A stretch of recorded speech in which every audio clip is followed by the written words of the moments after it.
ভারতের প্রধানমন্ত্রী নরেন্দ্র মোদী আমন্ত্রণ জানিয়েছেন।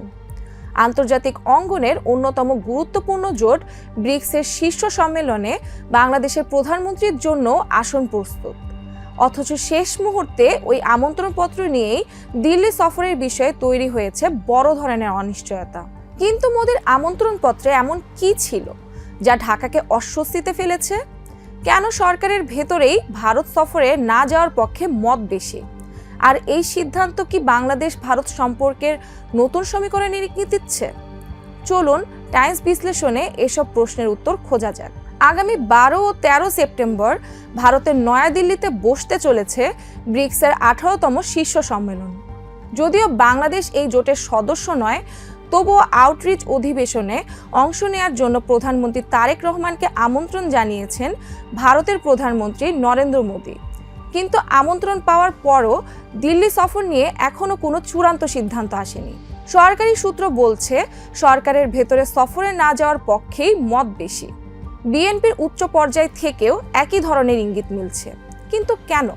এর অন্যতম আলোচিত কারণ ভারতের পাঠানো আমন্ত্রণপত্র। সরকারের একাধিক সূত্রের মতে, আমন্ত্রণপত্রে তারেক রহমানকে বাংলাদেশের প্রধানমন্ত্রী হিসেবে সম্বোধন করা হয়নি, বরং তাকে সম্বোধন করা হয়েছে বিমস্টেকের বর্তমান চেয়ারম্যান হিসেবে। কূটনৈতিক অঙ্গনে সম্বোধন কখনই শুধু আনুষ্ঠানিক বিষয় নয়, এটি রাষ্ট্রের মর্যাদা, প্রোটোকল এবং পারস্পরিক স্বীকৃতিরও প্রতীক। ফলে এই বিষয়টিকে ঢাকায় অনেকেই কেবল একটি শব্দের প্রশ্ন হিসেবে নয়, বরং কূটনৈতিক বার্তা হিসেবে দেখছেন। সরকারের একজন মন্ত্রিসভার সদস্যও জানিয়েছেন, আমন্ত্রণপত্রের ভাষা, কূটনৈতিক শিষ্টাচার এবং প্রোটোকলের বিষয়গুলো বিবেচনায় নিয়েই সফর বিষয়ে চূড়ান্ত সিদ্ধান্ত নেওয়া হবে। এমনকি ভারতের পররাষ্ট্র মন্ত্রণালয়ের নিয়মিত ব্রিফিংয়েও সাংবাদিকরা এই সম্বোধন নিয়ে প্রশ্ন তুলেছেন। তবে মুখপাত্র রণধীর জাসওয়াল সরাসরি কোনো ব্যাখ্যা না দিয়ে বলেছেন, যথাসময়ে বিস্তারিত জানানো হবে। অর্থাৎ প্রশ্নের উত্তর এখনও ঝুলে আছে। এর সঙ্গে যোগ হয়েছে আরেকটি বাস্তবতা। সেপ্টেম্বরের শেষ সপ্তাহেই জাতিসংঘ সাধারণ পরিষদের অধিবেশনে যোগ দিতে নিউ ইয়র্ক যাওয়ার প্রস্তুতি নিচ্ছে সরকার।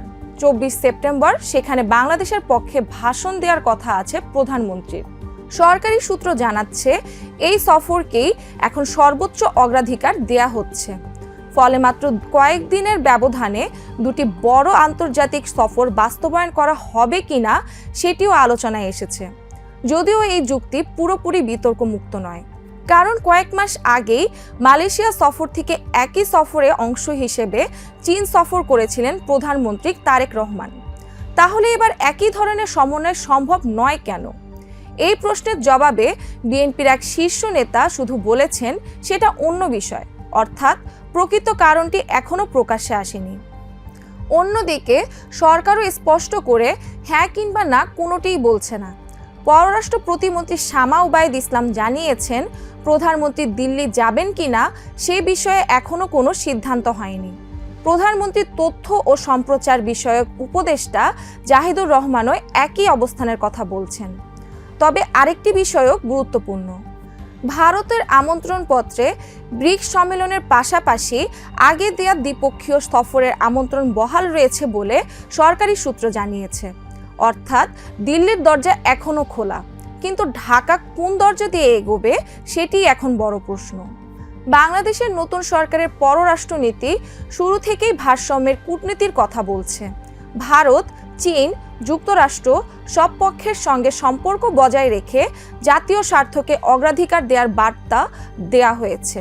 এই বাস্তবতায় দিল্লি সফর শুধু একটি বিদেশ সফরের সিদ্ধান্ত নয়, এটি হতে পারে নতুন সরকারের কূটনৈতিক অগ্রাধিকার, আত্মমর্যাদা এবং আঞ্চলিক অবস্থানের একটি গুরুত্বপূর্ণ বার্তা। এখন দেখার বিষয় হচ্ছে, তারেক রহমান কি শেষ পর্যন্ত মোদির আমন্ত্রণে দিল্লি যাবেন, নাকি ভারত সফর স্থগিত রেখে নিউ ইয়র্ক থেকেই শুরু হবে বাংলাদেশের নতুন কূটনৈতিক অধ্যায়? এই প্রশ্নের উত্তরই হয়তো আগামী কয়েকদিনের মধ্যেই দক্ষিণ এশিয়ার কূটনীতিতে নতুন আলোচনার জন্ম দেবে।